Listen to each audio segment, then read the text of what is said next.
Hey, what's up? Miss D Gotti. This is Point Blank Period, episode number 5, and I'm with my boy Eddie today. Today we're going to talk about the NFL. We're going to have a team that rises and a team that falls in each conference. It's coming up next. So we're going to start off with the AFC team. First off, we're going to start off with our risers. So for my riser, I have the Houston Texans. I think this should be kind of obvious on why it's going to be what it is, but at the same time, let me just clarify it just in case. So obviously, Deshaun Watson's coming back. And they went 3-3 underneath his starting role. Now, most people say 3-3. I never would have thought that. That's just 500. Why be so excited, D, if a 500 quarterback coming back? Well, you have to look at it in context. When he started, minus his first game against the Cincinnati Bengals, they never scored less than 33 points. They lost multiple games because they had a weak defense. And now their defense was shredded last year, but this year they added Tyrann Mathieu. You have J.J. Watt coming back, and you have Whitney Mercilus. That's their three-headed trio when you're talking about their edge rushers. So I definitely see them going to step up in the defensive department. I see Deshaun Watson coming back, and we might finally see the full capabilities of DeAndre Hopkins. So that's why I got the Houston Rise. What you think about them? I'm actually in opposition of him because I'm picking the Indianapolis Colts to be my Rise team, but I can definitely see why you would pick the Houston Texans because Deshaun Watson is a transcendent quarterback. He is. And I truly think he'll be MVP one year, but this ain't Andrew Luck. This not the year? No, it's not the year. Andrew Luck is that dude. I truly feel like he's going to be on the level of Peyton Manning, Brett Favre kind of level. I'm not, saying he's going to be that Tom Brady. gunslinger. I could definitely see I see Brett Favre more than I see Peyton. Okay. The kind of the gunslinger. Yeah. He's Brett Maybe Favre. I'm just saying Peyton just because he in Indianapolis. But that's who I'm talking about be. mimicking the success. He was supposed to be the second heir, but it didn't quite happen. I don't like Andrew Luck. I'm not as high. First off, I'm not high on people coming off of injuries, especially when you've been going a year and a half. He could be fresh, because I do believe he was ready to play at the end of last year. Yeah, definitely. But his rookie year, he threw 18 interceptions. I want to say his second year, he threw 9. Yeah. And every year after that, so it's been 4 total years, he's thrown double digits interceptions. And he's only played 7 games in 1 year. And he still threw 12 interceptions. His touchdown to interception ratio is just, it's too close for me. But he's one of those quarterbacks that can overcome that. Because remember when he had the 40 touchdown season, despite his, if I recall, 16 interceptions, he still made it to the AFC Championship game. And the following year, they were favorites to make it to the Super Bowl. He's one of those quarterbacks where he's going to overcome his interceptions and make it to probably a deep playoff run and then probably get beat by, say, a dominant defense in the end. For me, that was an aberration, his 40 touchdowns. I don't think he had anything close to that. I don't know. I think the highest he had after that was 26. I'm not high on him. You think the 40 was an aberration? I do. I know you probably think the 18 interceptions, the interceptions is kind of the aberration. But I don't. I actually think that 14 and up will probably be him for the rest of his career. He'll just overwhelm me. Yeah, he'll have another year where he'll throw maybe like 9 or 10. Everyone will be really up on him, and I feel that. He'll probably be a consistent 36 touchdowns. Just good enough to get him by. Yeah. So you think they're going to be second in the division instead of Houston? Or do you think they're going to win the division past Jacksonville as well? I think. Because that's definitely why I don't think the Texans are going to rise as much. I think they're going to be a wild card because I still got Jacksonville. I don't have as much faith in Jacksonville as others. I think that Houston will be. I think Houston will be number 2. I'm gonna take Indy number 1. Okay. Go out on a limb on it. So who you got so far for your faller? Who do you have? Who you have falling this year? Buffalo. I mean, self-explanatory. I mean, they were 29th in defense and 26th in offense. It may be flip-flop, but somewhere around that area. But it's just, they didn't. And they just traded their quarterback in Tyrod Taylor. They didn't beat a solid team the entire year. The best team that they beat was Atlanta. Yeah, they beat Atlanta, and they didn't beat any other playoff contender. Period. Wow, but there's not much to say about them. Yeah, it's Buffalo. They got Tyrod Taylor out of here. That was the best quarterback for him. Yeah. Josh Allen didn't look too impressive, but his preseason, if Josh Allen didn't become where he was drafted at, they're gonna fall. Yeah. But my faller, which is probably gonna surprise a lot of people, and it might sound stupid, but keep playing. You feel me? Hear me out. I have the New England Patriots falling. Now, a fall for them is not they're going to lose the division, because I don't see the Jets being good enough to stop them this year. But I think a fall is simply not making it to the conference championship game. And let me tell you why. Jimmy Garoppolo, now the San Francisco quarterback, was definitely something special. Bill Belichick definitely saw it, and he was ready to get Tom out. Tom ran the craft, and we got Jimmy out. So now it's like, if you trust Bill Belichick, there's definitely a reason he wanted to go with Jimmy Garoppolo. I'm going to have to call you on that. You don't think that's how it happened? He was looking at the future. I don't feel like it had anything to do with Tom Brady last year and even this upcoming year. It might not, but with me, for something feels off in Foxborough. And it just feels like the year that the fat lady gonna sing and they not gonna make it to the conference championship. 6 straight years, I'm not sure they're gonna make it 7. And it's not gonna be a heavy fall off. They have a weak division. I can blame it on his surrounding cast, not Tom. Oh, that's a terrible surrounding cast. Yeah, like in the Super Bowl, he was the best Super Bowl performer at the quarterback position ever. And like, it didn't feel like it because they lost. And, you know, it didn't seem like there was as many deep passes as, say, Peyton or something like that. But it was the best Super Bowl performance in history. And this year, man, they have so much indecisiveness. Like Gronk deciding if he wants to show up to the camp. He doesn't know. Like, he was going to retire, and Gronk has had 2 back injuries, 2 arm fractures. The guy is broken up, and we're not sure if he's going to be able to make it through a year. Every year is will he play 16 games? Will he not? They'll win the Super Bowl if they have Gronk. And then, like, just look at them. You have Kenny Britt, Malcolm Mitchell. Eric Decker has been looking piss poor in training camp. You have Chris Hogan. The 4 weeks that Julian Edelman is out, I don't know what Tom's going to do. Tom Brady will make you the best you can be, but oh my God, there's only so much you can elevate this. And then just feeling weird. It's too much one of the worst Patriot defenses in recent memory.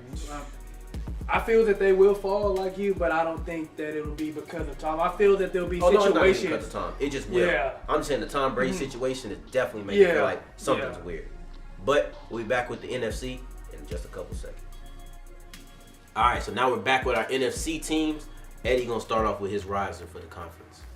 Well, we can start with the Dallas Cowboys. The Dallas Cowboys are definitely going to be the rise in the NFC. I mean, self-explanatory. Ezekiel Elliott's coming back. Yes, we're still worried about Tyron Smith having back problems and maybe the health of a couple other players, but I feel that they've added some depth this offseason on the defense and on offense, and Ezekiel Elliott will definitely have at least 1,700 yards. I feel like... And that's going to help the Dallas Hey, man, what is he cutting up? I agree that they're going to rise, but I think I disagree to the extent. So I want you to answer me 2 questions. First off, these defensive additions that you're talking about. Yeah. Just like... Tell us, what additions they've been making.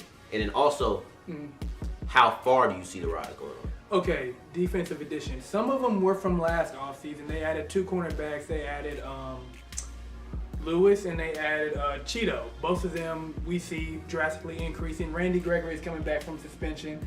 I know he's not proven, but we've seen flashes of him jumping off the screen, coming off the edge. I guess you can never have too many edge rushers. You can never have too many. Also, they added the middle linebacker in the first round. If Sean Lee, Vander Esch, I forget how to pronounce his name, Jalen Smith, he's making upgrades. And so that whole stigma of when Sean Lee goes down, the defense completely just gives up. But see, here's the thing. I don't think it's the talent of Sean Lee. I think it's the mind of Sean Lee. I can definitely see that. He does put the defense in the right position. And how far do you think they're going to rise? I mean, what's the prediction now? Because they weren't a playoff team, so where are they going to land in the playoff picture this year? Divisional winner, wild card, rising, but still not making it? What's your calling? They were at 9 wins last year. It really felt like they were a 7-win team, though. They didn't feel like a 9-win team. They didn't at all. I feel like they'll be a 10-win team performing as if they were 11 to 12-win team. Playoffs, yes. Wild card. Okay. Yeah. Okay. Well, for me, I have the Green Bay Packers, and it's easy to say Aaron Rodgers. That's the simple thing to say, right? Well, got to have something a little bit more because Aaron Rodgers is not going to be able to continue to carry this team every year. He's going to need some help eventually. And 2018 is that year. So you had Jair Alexander out of Louisville. They also had Kevin King from last year, and they drafted another highly rated corner. I want to say Josh Jackson out of Iowa. So if we're going based on what people should do coming out of college, that defensive backfield would be nice, maybe around week 4, simply to let them get adjusted to the speed of the game. Clay Matthews is Clay Matthews. And Aaron Rodgers, Aaron Rodgers. He has Jimmy Graham now. He has Devontae Adams. And Randall Cobb may not be a number 2 receiver, but as a number 3, I think he's definite. Any disagreements there? I agree with you on the fact that I feel like they will rise and probably overtake the division over the Vikings, but I don't think it'll be because of their defense. I don't ever trust rookie corners coming out of college. I understand that. In any situation. I understand that. Aaron Rodgers is the only reason I'm trusting the Green Bay Packers. He's one of those guys. He's going to get to 10 wins, and he's pretty much going to be in the playoffs every year if he's healthy for all 16 games. Well, since we're talking about them rising, clearly the reason I have this next team falling is the Minnesota Vikings. And that's because I think the Packers are going to come reclaim their throne. So if they're the divisional champions now what does that mean? The Vikings must fall. But there's more to it. Last year, the Minnesota Vikings, they had a third down conversion rate, defensively, like allowed, of 25.3. That is the best ever by a large margin. No other team has let up less than 30, I believe. And in the following season, no other team has let up less than 35%. And in the following season, they hadn't let up less than 30. When you play, there's a difference between having a good defense and a historic defense. You remember the 85 Bears. Can you tell me what the 86 Bears did? They might have still been a good defense, but they weren't at that historic rate. And then also, I see Kirk Cousins is coming. That's the main thing everybody's saying. But how much better is he going to make Stephon Diggs and Adam Thielen? Thielen had almost 1,300 yards. Diggs had almost 900 yards. Diggs was the touchdown guy. Thielen was the possession guy. I don't know. I don't feel the focus should be directly on the number 1 and number 2 receiver. I feel like the ball's going to be spread out a lot more. Yeah. And that the offense could be a little more balanced, but the book is not written on Kirk Cousins. We don't know yet. I don't know. I'm not buying the Kirk Cousins did not have weapons excuse. He had Deshaun Jackson, an amazing deep threat. And he had Pierre Garçon not too far out of Indianapolis where he was definitely a capable receiver. Yeah. And he had Jordan Reed. Yes, his weapons are going to increase in caliber, but let's not just say he was working with trash other than last year. Yeah. So who's the team you have fallen? The team I have fallen in the NFC is the New Orleans Saints. Let me give. I swear every time I do a video with somebody, they want to mention the Saints, but okay. I see. There's a reason why the Saints fallen. Drew Brees only 23 or 26 touchdowns this past 23, season. I think. I feel like that'll rise, but I feel like it'll come at a cost to the running game. And Mark Ingram averaging 4.9 yards a carry, I do not feel like that's going to be duplicated. It's back-to-back years. It's back-to-back years, though. I'm sorry. It is back-to-back years. But I feel Drew Brees is going to lean a little more on his arm, and I feel like he's going to get a slight decline physically. Who? And that Drew Brees. Drew Brees is going to have a decline physically or Ingram? Yes, Drew Brees. Okay. And that will inevitably hurt Mark Ingram's production. See, this is what I think. Yeah. The decline that we might see in Drew Brees will be masked by the running game. Because everybody sees Kamara and they see Ingram as these great talents. But what you have to understand is the New Orleans Saints had one of the better lines in 2017. And it seems to continue. High-profile guard, free agent acquisition last year in Larry Warford. One of the best left tackles when healthy in Teron Armstead. One of the better right tackles, rookies. He was a rookie, but he was just one of the better right tackles, period, in Ramczyk. You had one of a perennial great center in Max Unger. And when your team, you should know as a Cowboy fan, when your team is carried by an offensive line, your success can continue longer because you can have more people back there. And then your problem also with our defense, though. Yeah, you don't think the defense is up to par? I don't.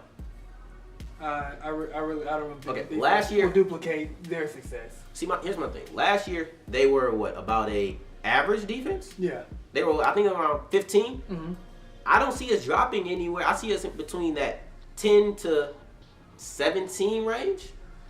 I think 10's a little high. I could see. Yeah, definitely. 15, that's the high. That's the peak. 15 to around 23. No, I don't see them dropping that far.